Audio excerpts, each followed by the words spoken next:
You're watching the Community MMA. Let's begin with Islam Makhachev because, an interesting topic has come up. And that's if Alexander Volkanovski beats Islam, would it be a huge upset? Well, I think a lot of people would think it would be an upset on first thought. And, hey, I think it's an upset, right? Because it's Islam Makhachev's division. Volkanovski has to come up, but he hasn't lost yet in the UFC. The guy's undefeated. We should not forget that. The guy is undefeated and has not lost yet in the UFC. So Chael Sonnen, when he's asked this question, says, no, of course not. It's not a big upset, he said on his YouTube channel. Volkanovski is number 1. Islam is number 2, pound for pound, of course. You have to turn to the pound for pound list. It's the only list both guys are on. So I'm with him on this. I get what he's saying. The only thing is Volkanovski is moving up against a guy who seems like he's going to dominate the division for a while. And this is why I've been saying that we might be in for a big letdown and wake-up call if this thing doesn't go Islam's way. Chael continues. Volkanovski, who's never lost. Volkanovski, who's ranked higher. How would that be shocking news if Volkanovski gets beat? Not only is that something that's never happened before in the UFC, any element of that fight that's going to go against Volk will be something that's never happened before. So, and this is the thing, is we're not factoring in all these things because we just assume that Islam Makhachev is going to win this fight, right? We just assume that he's winning this fight. And that's a big assumption.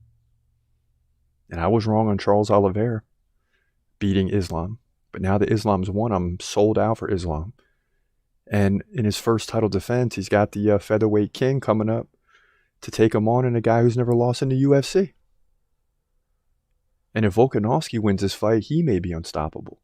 Then there's going to be all these old heads knocking on the door, like Dustin Poirier, Justin Gaethje, because they're going to see an avenue where they think they can beat this guy. Islam Makhachev is the toughest in the division right now because of the style matchups of which he can take his opponents down and finish them. Volkanovski may have that in him too, but it's not as prevalent. It plays more into the cards of Dustin Poirier and Gaethje and Chandler, who want to stand and strike. They're not going to do well against Islam, who can take them down, keep them there, and finish them. So I think the whole lightweight division, especially the old heads at the top, are all going to be rooting for Volkanovski.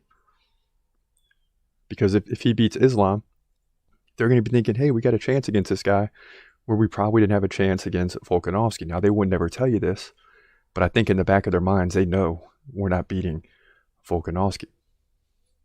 So that's that. Then you got Khamzat Chimaev in the news. Gilbert Burns jumping all over him, saying, I took him down. Imagine what Poatan, meaning Alex Pereira, can do. If I was able to knock him down, and considering Pereira's power, his hands must be so heavy. I took him down, and he's still trash talk to those guys. Poatan's hands are huge. His hands are huge.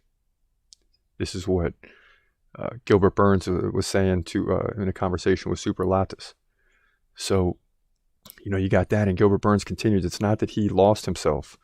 It's that he couldn't find himself. Things happened too fast for him. 3 fights in, and he was already a star. At first, I really liked him. He would call people out and keep fighting. Then he broke character. He's unwilling to make weight. He causes trouble. I like the guy who called anyone out, who would take any fight.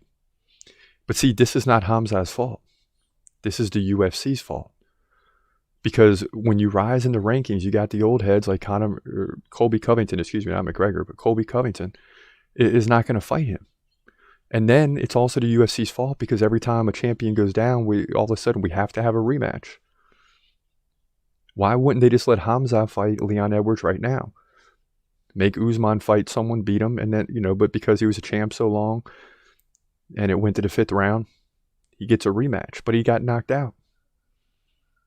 These are the things I don't understand when it comes to Khamzat Chimaev. It's not his fault. He did what he's supposed to do. He beat Burns. And quite frankly, going up to middleweight is better for Khamzat. I think it's more of a risk to fight at welterweight now because cutting the weight is why he struggles against Gilbert Burns. Let Gilbert Burns come up to 185 and watch how easy Khamzat manhandles him because he's not going to get tired in the 2nd round. He unleashed himself in the first because of the weight loss.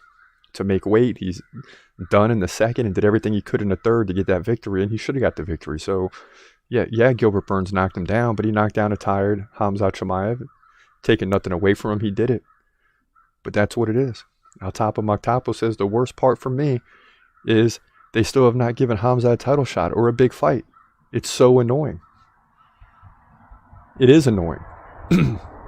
Because the guy's just sitting there waiting and waiting and waiting. And he's beating everybody.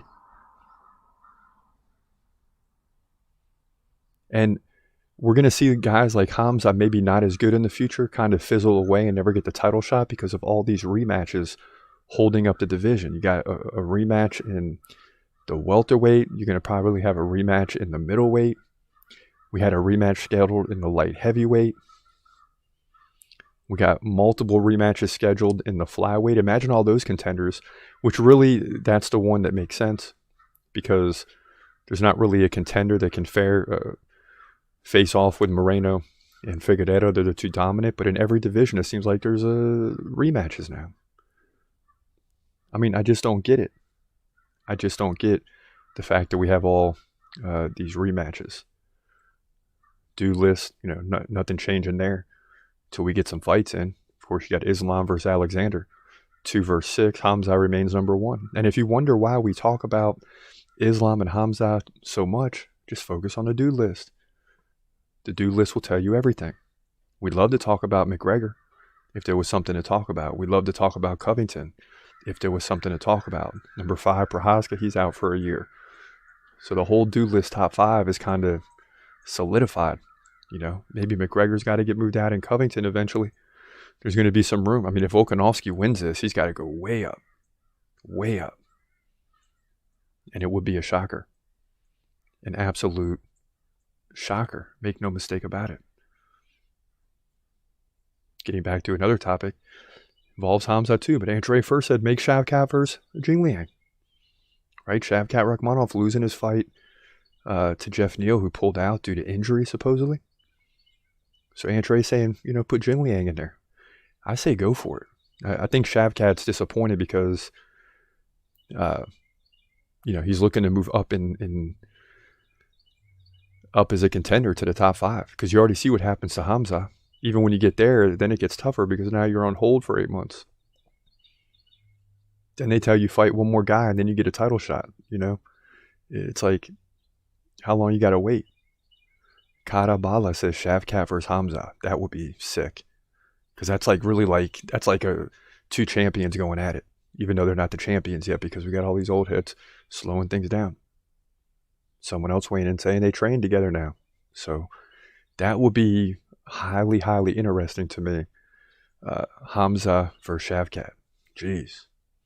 2 powerhouses. But I don't want to see them fight until it's for the title. Shavkat's going to keep coming. And if Khamzat waits too long, the welterweight division could be tougher if Shavkat gets the belt. To me, Shavkat's tougher than everyone else in the division. Usman's getting older every day. He may very well reclaim the title like Nunez, but he won't hold on to it for long because the days are numbered. Not like he's going to fall off hard, but there's not much room for error at the top. When you start getting older and slowing down just a little bit, you're better than the rest of the fighters, but when you start slowing down just a little bit, all of a sudden you don't look better. The fights are closer, and anything can happen.